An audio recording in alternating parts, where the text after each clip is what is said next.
I love it. That's great. So, Laura, how about you'll make a quick introduction? What do you guys, what's Flora Fertility, and and then we can talk how you guys met. Yeah. Okay, a little bit about myself. As you mentioned, we are both well, I guess we're both based in Canada, though our market is primarily the US. This is how we always kind of start a lot of calls. So we're two female founders and we have 7 children between us. Um, Gee, wow. so a whole gaggle of kids, but they range in age from 4 to 20.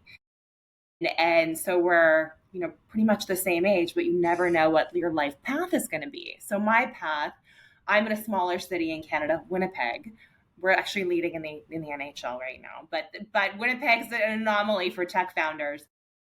And I have 4 kids. So I had 3 kids back to back in my 20s and 3 daughters now. So I have a second university student. They're like my mini me's. It's very fun. And then I had a son 5 years after that. So my kids are between the ages of 12 and 20. And I mean, that's sort of my personal background. We're talking about fertility today. I was very fortunate I didn't experience it. And I had my kids young, and I think I took for granted how easy or how great it was for me to be able to my experience in conceiving. My background's been in the world of finances and insurance. I had scaled a financial media company in Canada that grew to be the largest in that space. So really understood how to kind of engage women in the discussion of risk and finance. And that ultimately, through multiple experiences, drove me to founding Flora with Christy. And I'll let her tell her story. Awesome. Thank you, Laura. So if people are doing the math, I'm the one with the younger kids.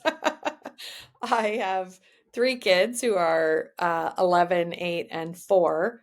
And from a personal standpoint, I did experience infertility. So I was in post-secondary for 11 years. And by the time I got out and was ready to have kids, I struggled. And so went through many rounds of treatment and so intimately understand the financial side of infertility, but also the emotional side. And at the time, this would have been 13-ish years ago, nobody was talking about infertility, right? It wasn't a hot topic.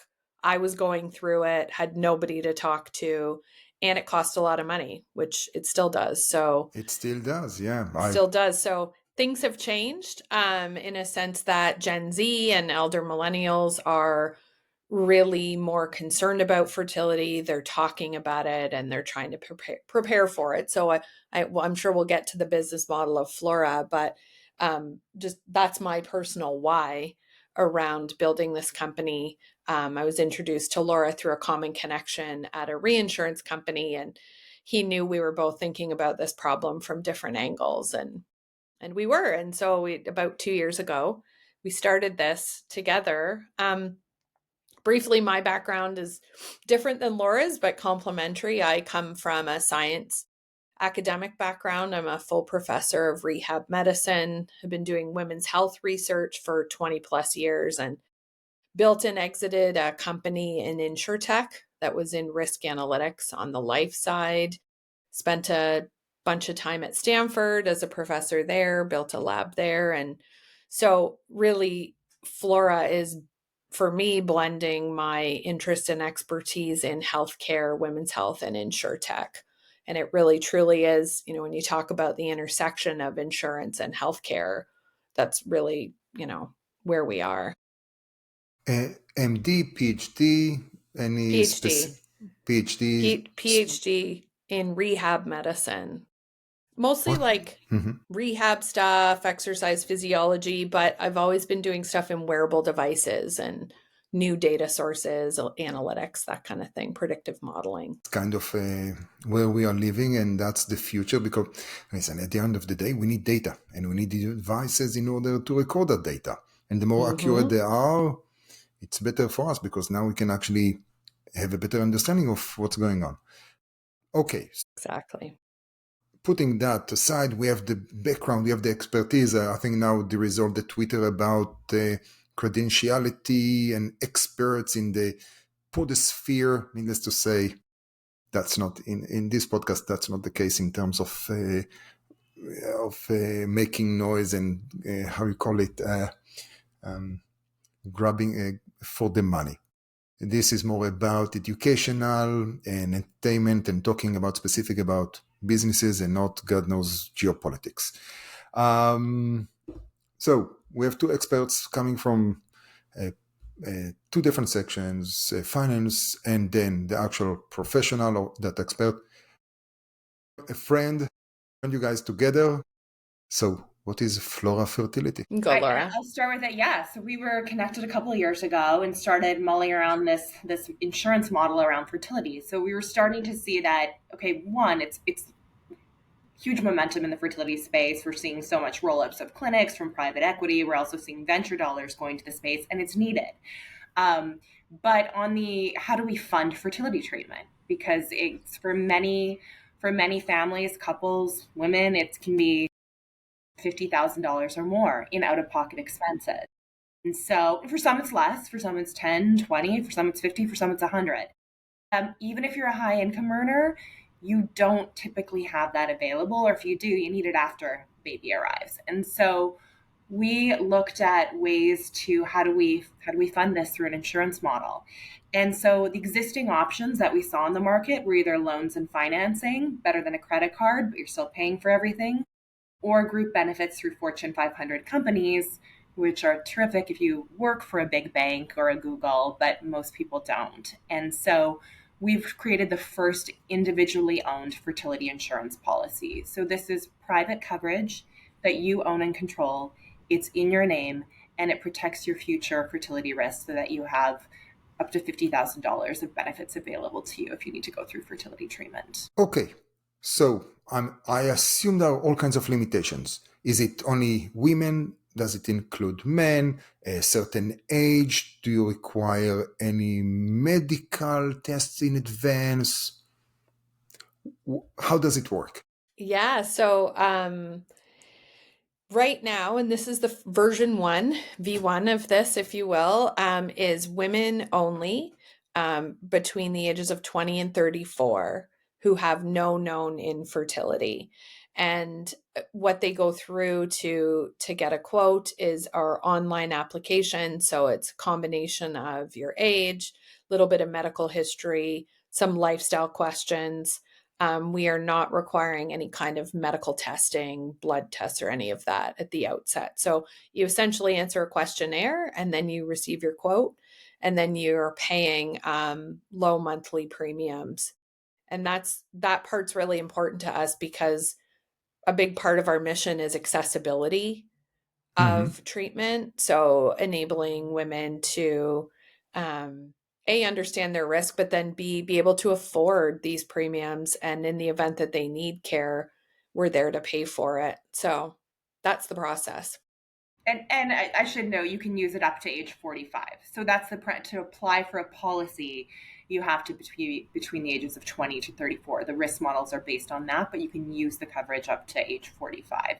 So it was designed over, and that really credit to Christy and her decades of experience. It was leveraging data sets that she had, public and private data sets, her research, building net new actuarial underwriting, and securing risk partners to back the product. So that's been really almost 2 years of work, plus again, the decades of experience prior. You're making me feel old here, Laura. It is decades, though. It is decades. Okay, not decades. It is, though. My first let me make it even worse. Let me make it even worse. So geriatrics, which it sounds always so old, but geriatric pregnancy, when does it start? Which age is the cutoff? Okay, so I know this because all 3 of my pregnancies were geriatric pregnancies. It's 35. 35. So okay. If you're 35 or older, and honestly, we are actually working on a campaign around the fact that this term is, like, no pun intended, antiquated and really, it's funny, frankly, kind of insulting, right? If you're having a baby, you're pregnant, the last thing you want to hear is that you're geriatric. It's just all the connotations are, not nice. Yeah, so, it doesn't. I can see it doesn't resonate. But to to your point around the expense of it, there's a lot of focus in the market on IVF, and it's a lot of these products that Laura spoke about are loans and financing around IVF specifically, but there's a lot of treatment for infertility that can be successful prior to IVF. So, just plain diagnostics, medications, IUI. Mhm. And so Well, we we're actually covering didn't cover that yet. But please continue. I'm sorry to cut you in the middle because we haven't actually asked about what do you actually cover when you have the insurance, what you cover, what are you paying for? Is it IVF or? But you already started. I apologize for interrupting you. Please go ahead. all good. I mean, so we're again back to the term accessibility.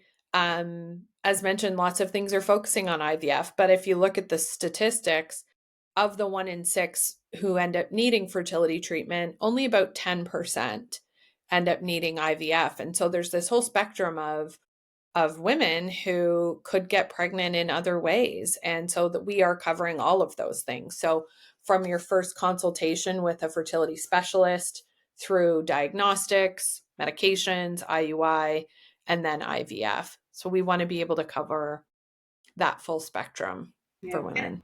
It's important to know, I know, certainly for some individuals and that it's 100,000, it's more than that. And so we would like to say, we'll cover anything that you need to spend within insurance models. We have to, of course, what's your reserves, like what are your limits? And so actually a $50,000 limit is about double the industry standard, because through most group plans, you're capped at 20 to 30,000. And those are definitely, they're the most robust on the market. Some group plans, it might even be just 5,000 a year, or no, 5,000, sorry, lifetime maximum. So being able to stretch it to 50,000, for a lot of people, that will cover the majority of their costs. For some, it'll fall short, but it'll still have a big impact on them being able to access treatment when they need it.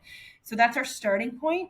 Can we expand that coverage over time? We believe we can if you're if you're willing to pay more premiums, and you're the right sort of candidate for us, but it's how we're going to market with that limit. So today, it's open for women only from the age of, 24 until 34? 20 to 34. Sorry. Okay. And until the age of 45, and small monthly payment, and it will cover up to $50,000 for fertility treatments up to IVF.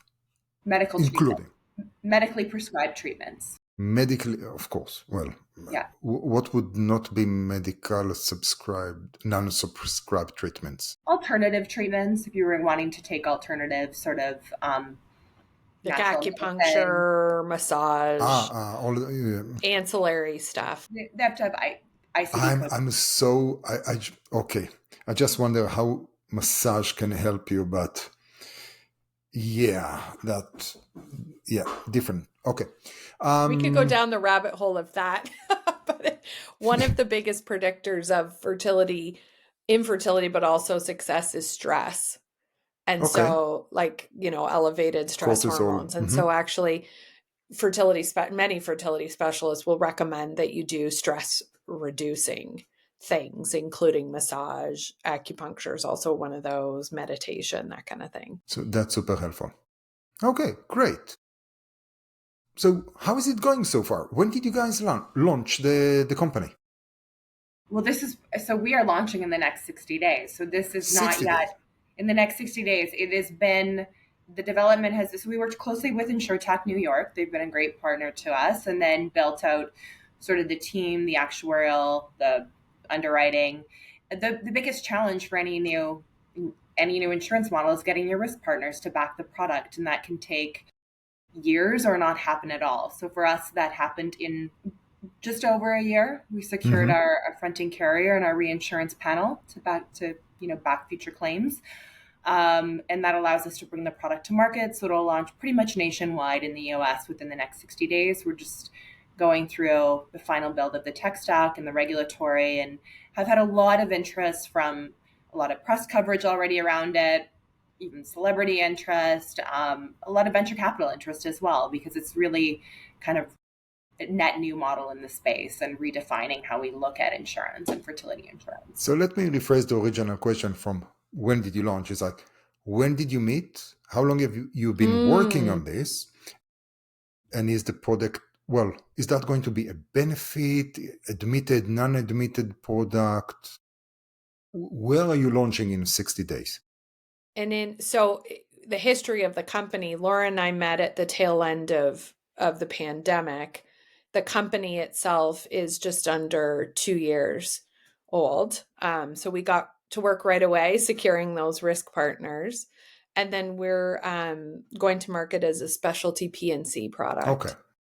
That makes sense. I think you asked about distribution. So that's the critical thing. Yeah. Especially when it comes to new, are you going to be, well, you need to be an MGA, or are you an underwriting authority? MGA. Okay, perfect. Yep. So MGA, which state are you? You said US focus. So which state are you starting, or all 50 states together? We have some limitations on some of the states, but it's generally nationwide. How we distribute it, we're B2B2C. So I built a model similar to this in sort of the fintech and women's space. Mm-hmm. How do we user acquisition? How do we reach mass amounts of users, lower cost user acquisition, and sort of the right demographics? And so some of our partners are leaders in sort of menstrual tracking, fintech apps catered towards Gen Z. We have women's health partners where we'll be sharing audience. And then beyond that, we're also, the strong space for us is also the SMB community. So right now, small, medium businesses, they're not currently served by the large group benefits offering, either because their groups are too small or because it's too expensive for them to offer it. So our policy integrates well for them in the sense that they can offer fertility benefits. They simply co-pay or sponsor the premiums for their employees, but it stays in the name of the employee. So it's in their name. If they leave the company, they take it with them. They just take over payments. And so a lot of businesses who can't afford to offer the group benefits are reaching out to us to be able to offer Flora to their employees. So that's actually critical, because whenever I talk with a new MGA, the most important thing that other investors are looking at, can you distribute the product? Yeah. Mm-hmm. And you have kind of a double question mark, or question mark square in a sense. First of all, it's a new product. It's a new type of risk that people are less aware of, which is very, very appealing to different type of reinsurers. And we can talk about them maybe offline, and who is on your reinsurance panel. Yeah. And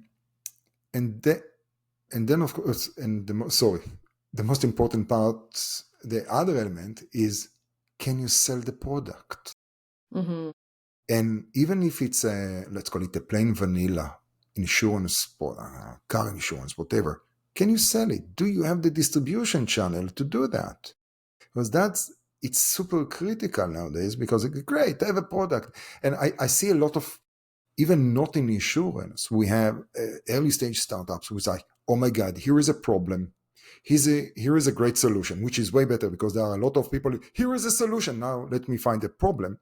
But there is already 2 steps ahead. It's like, okay, there is a problem, we know it, we are experts, we managed to build a solution, now let's see if someone will buy it. Or when we know that people will buy it, the question is, how are they going to buy it, and how is that going to be part of their journey? And you mentioned early, and it's kind of the buzz. My last startup was I think, one of the first, if not the first, embedded insurance platform.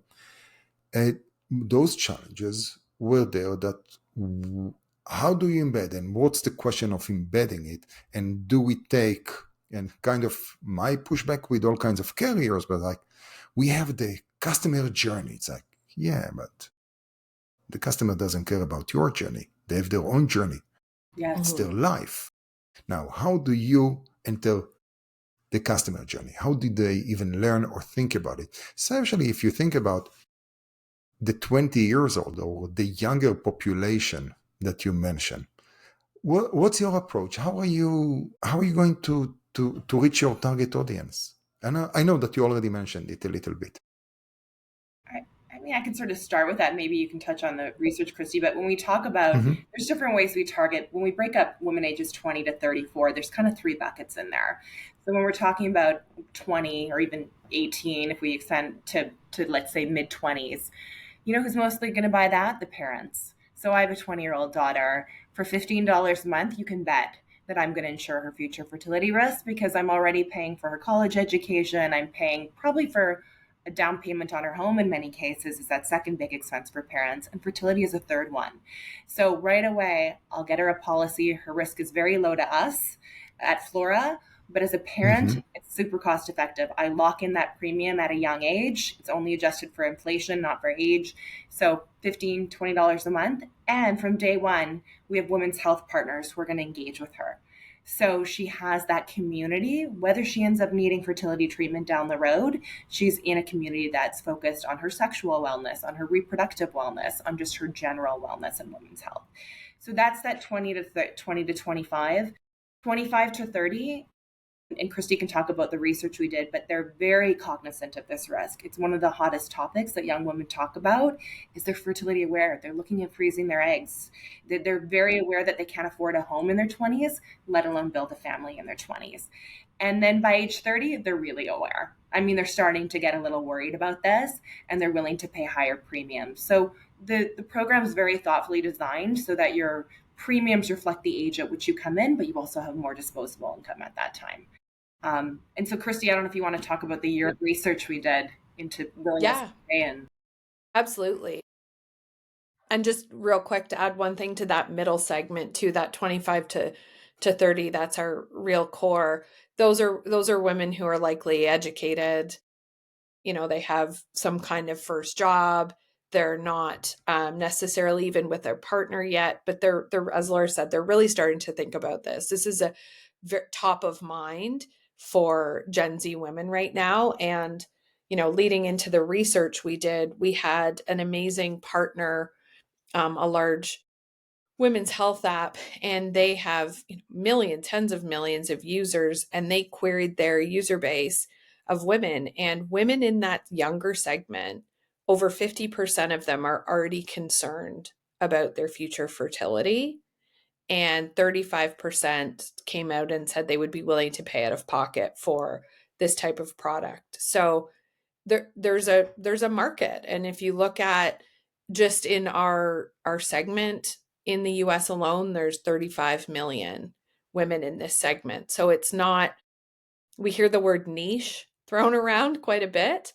This is not niche. You know, these are women between, it's a big, well, yeah, it's a big segment. And yes, and there's pull, you know, we're seeing market pull all the time. We haven't even launched yet. And as Laura mentioned, we're getting all kinds of press. We've been in Forbes, Wall Street Journal. I'm going to New York next week to talk at Inc. about this. And so, yeah, there's definitely a lot of buzz around it. But I do think, given my background and Laura's background and our network and the network of networks, if you will, we have an unfair advantage from the distribution side, both on the B2B2C and in the SMB space. So what I like to call it, yeah, it's a big niche that covers 50%, if not more, of the population. Yeah, exactly. 51, now, I think 51, it is. Yes, actually, depends on the country and area that you may have more women, because apparently men, we have a tendency to do stupid things that get us killed earlier. Yeah. Not a good risk profile for insurance. My wife sent me recently a few whatever Instagram or YouTube reels showing on that. It's like, apparently, if you are the father of a daughter, you'll live longer on average, a few months older. It's like, yeah, or things like that. It's like, yeah, okay, cool, yeah, you'll take it. I'll take it. Sure, sounds good to me. My husband sends me, I have two of my 3 kids are girls, and my husband sends me those all the time too. And I can see it. Little boys are the best too, but I think that relationship between a dad and a daughter is super special. So it's so exciting for you. you mentioned earlier a couple of times, and because I'm a Gen X, the tail of X, Gen Z, what is that? Oh, sorry. I know that we are already talking about beta. Gen Z, which ages is that? So, I'd say we're really looking at millennials, so the younger millennials, and then Gen Z.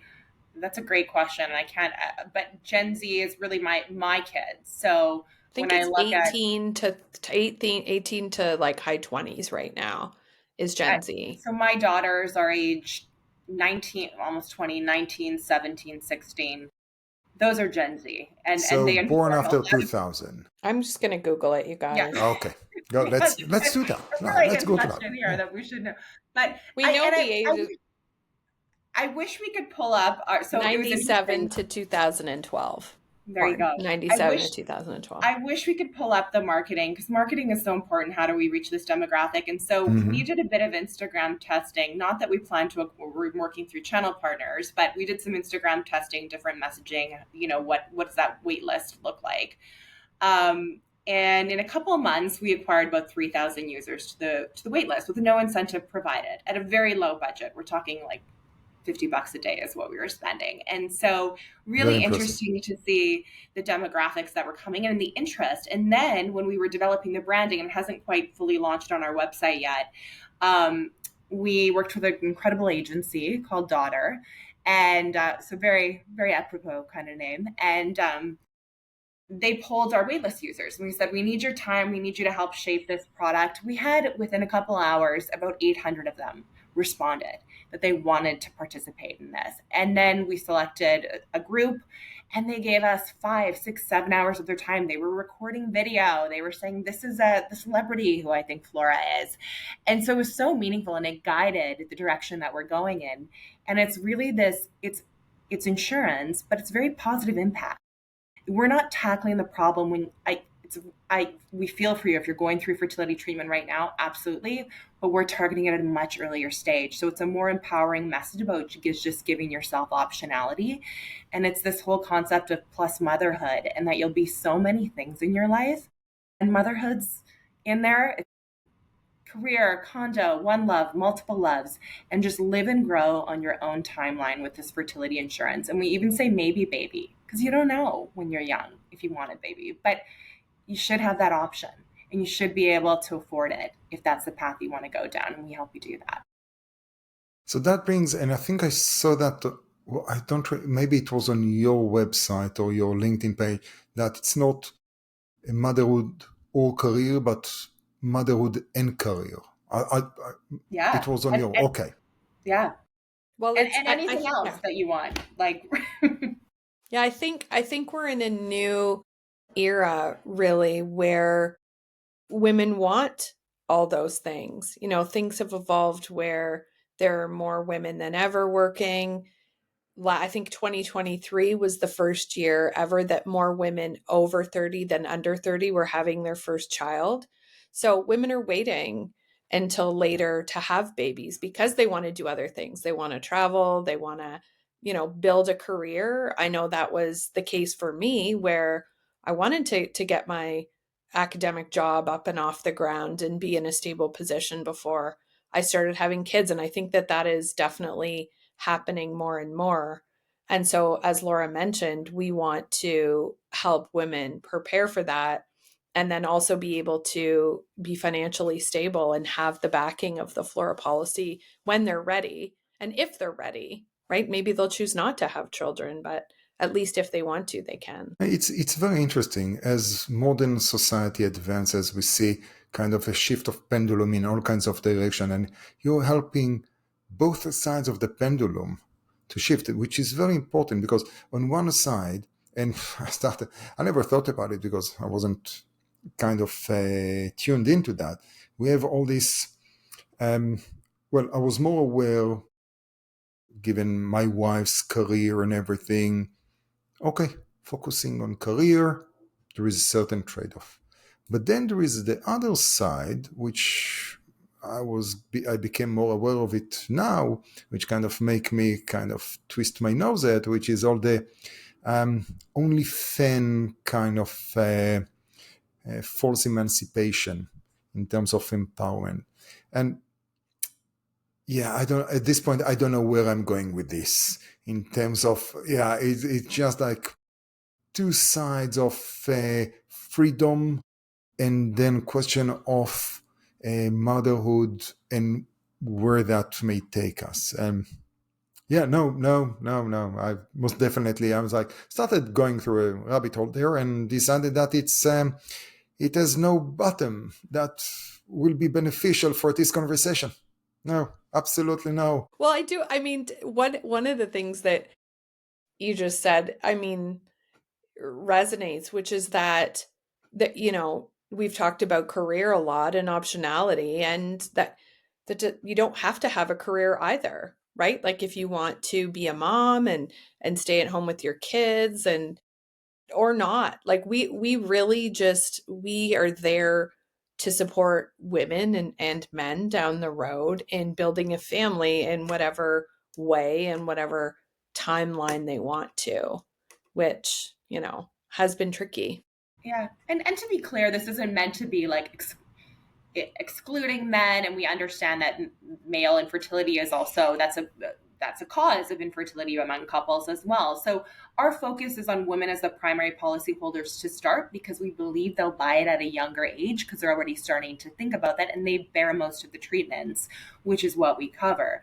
Can we expand to partner coverage? It's all part of the roadmap and male infertility and so forth in the future. Yes, but we have to start with sort of one lane and get the reinsurers. And beyond that, from a broader perspective, we think women's health, we know women's health as a whole is severely underfunded. And so where we kind of looked at insurance was really as this, nobody else is funding it. Insurance is essentially it's a vehicle to pool capital to fund underserved needs. And so looking at it really from that community angle and leading with that, would be able to expand offerings over time. Yeah, that's one of the things that, well, two things. First of all, don't rush to deal with men. It's finally all the concept of men's health, men's infertility is getting a little bit of headlines, but don't rush to that because men has the irrational thing to stick to anecdotes like, hey, not De Niro, Al Pacino became a father at the age of 80 something. Apparently it still works. So they will use that as an excuse not to talk about a major problem. But going back, so while it's funny, let's face it, women have more, maternal emotion and thinking about building a family. But one step at a time. You have a product, launch it, prove it, then think about the second product and more and more and more, right? You don't start with the entire supermarket shelves packed. You got to start somewhere, especially when it's a brand new product that's never been done. You have to be very thoughtful about where you start. But to your point around, women and men in the market, women control, I think it's over 80% of household spending, and almost 100% of household spending is related to healthcare. So really within a household, and this is, couples too, without kids, it's any of the spending and a lot of the planning around anything health related usually falls to the woman. Yeah, I will go see a doctor maybe if something is broken and I'm in pain for the past 2 months. And sometimes lunch will be just a can of sardines, while my wife will actually do something a little bit more deliberate. And yeah. Okay, yeah, I think that kind of covers most of the things. Any other items any other topics that you would like to share with the audience? We're just thrilled to be actually able to launch the product. We can't drive home enough that we have so many people who've said to us, this is a no-brainer. Why doesn't this exist already? And often we hear that from young women who are so interested and excited. And when are you bringing it to my country?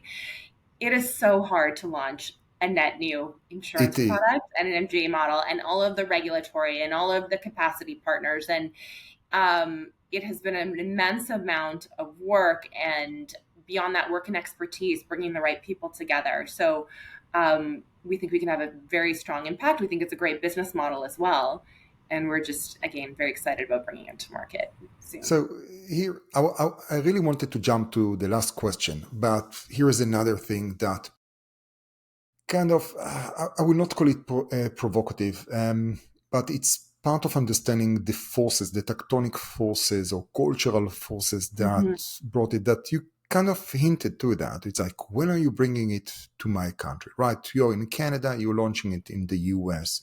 When I moved to the US, I was surprised that pregnancy and how to deal with pregnancy and everything is defined under sickness.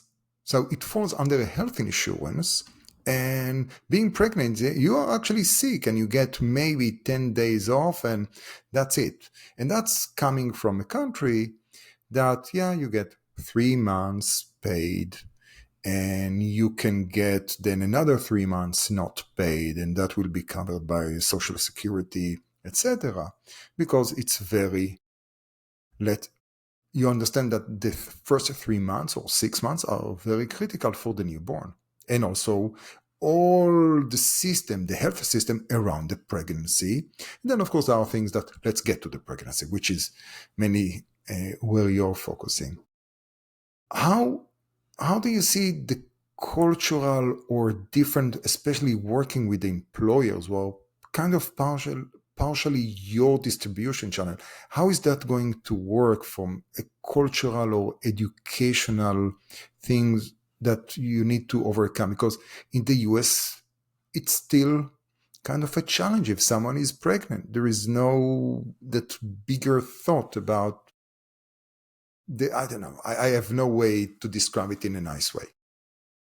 I think to your question around employers, what we're seeing in Gen Z and millennials that we now know is 97 to 2012, what we're seeing is there's a demand from this generation for products related to fertility, but also products related to parental leave. So you're seeing new companies sprout up and new offerings in voluntary and flex benefits around parental leave for both partners. And I can tell you, there's not a single mom in the US that I've talked to that hasn't been angry, frankly, about how little leave is accommodated. And 3 months, even medically 3 months, isn't really enough to recover, particularly if you have a complex birth. So this is a very hot topic. People are talking about it. How do we solve for letting people have more time postpartum, but also around recruitment and retention? You can't come out right and say you're not going to hire someone because they're pregnant or because they're a young woman who you think is going to have babies, but we know this happens all the time.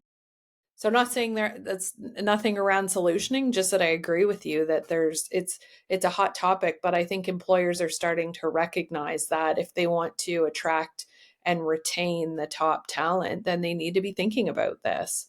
How do they, sorry, go ahead. I was just going to say small, medium, but like right now there's some stats, anywhere from 50 to 80% of this demographic have said they've moved jobs for fertility benefits. So what you have is a lot of, when I say SMBs, that's usually 1,000 employees or less. That's not even a 10-person company. It can be a fairly sizable company, but they're losing talent to the big banks or to the big tech, the Fortune 500 companies who can offer the fertility benefits. And so it's important that we also level the playing field, that SMBs can also offer these types of benefits and do it affordably so that they're showing the next generation of talent that they're committed to them. And it's really important that work-life balance is important to that generation. So it's a new tool to compete on talent, to draw the quality talent, and of course, retention. I'll throw something that is a little bit 17, 18 years old. I had my own unofficial philosophy. I would actually rather hire newlywed women because the expectation was kind of that they will start a family soon. And frankly, new moms are the most effective, focused, dedicated sector out there. If they Yeah. are, and that was in the engineering, right? So it was, but it's been like 18 years in different countries since I kind of had that unofficial bias towards that sector. But okay, so I love that. I wish more people realized that. Honestly, moms get stuff done. Yes. You know, like moms get stuff done. You have to. You've got all the stuff related to your kids, and then if you're working, you have focused, as you said, focused periods of time that stuff needs to get done. So you do it. But I love that. I feel like it should be a new philosophy. The Hire young asterisk moms. next, yeah. Well, the asterisk for me was that they were engineers. They was like, hey, I'm coming to work.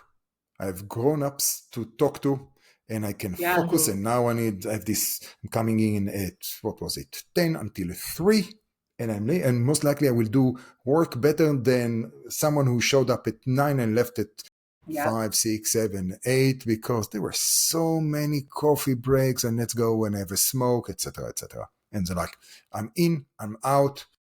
I have diaper to take care of and kindergarten and true. I always thought my kids made me better, faster, stronger. Like there's no you don't have the luxury of procrastinating. Like you just got to get stuff done. And so everything you do, just as you said, becomes more efficient. So anyway, 100% agree. Yeah. Okay. Let me ask you the last question. Ask it, well, I kind of hinted to Laura. Christy, you joined us a little bit later. Do you have a good lesson learned, some sort of a failure that led to a success later on that you can share with the audience? I do. Cool, I mean, great, I have wonderful. many. Awesome.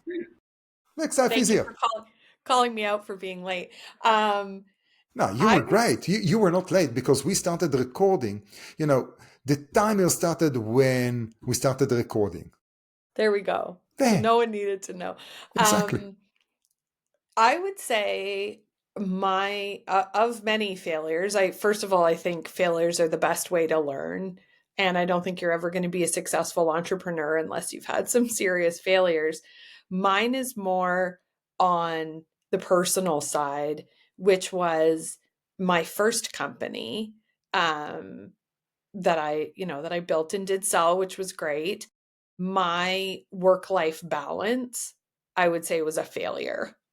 I talked about this the other day on a panel. I think I literally worked and spent time with my husband and first daughter, and that was it. Absolutely everything in my life was non-existent, eating well, sleeping, exercising, spending time with friends and family. So I think I've learned from that too. Not that there's ever a perfect work-life balance. I don't think anybody has that, but that's a learning I've had, is just through, honestly, being in the trenches and making a ton of mistakes in just how I was living my life. Honestly, I've learned a ton from that. So I always, when I'm talking to young entrepreneurs, I just say, be careful of that. Be mindful of how you spend your time. And yes, do you have to hustle?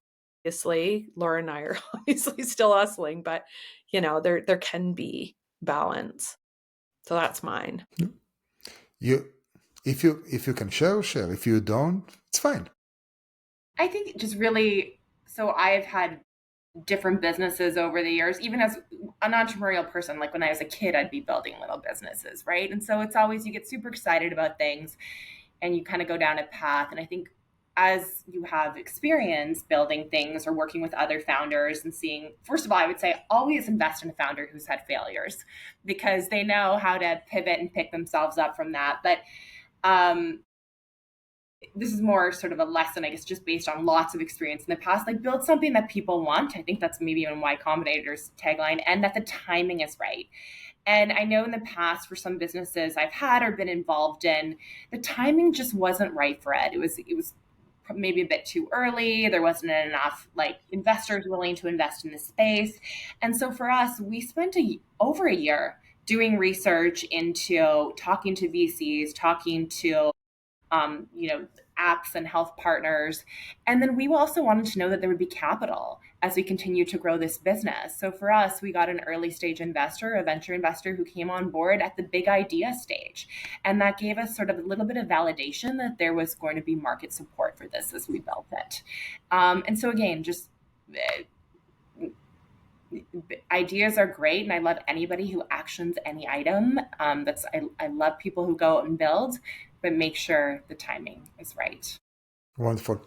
Christy, Laura, thank you very, very, very much for sharing your knowledge, expertise, the story of Flora Fertility with me, with the audience, and answering my very awkward questions. Not at all. Thanks for having us. No, we great really questions. enjoyed it. Yeah, and it's great your perspective now that you have your first daughter. It was very cool hopping on this call with you.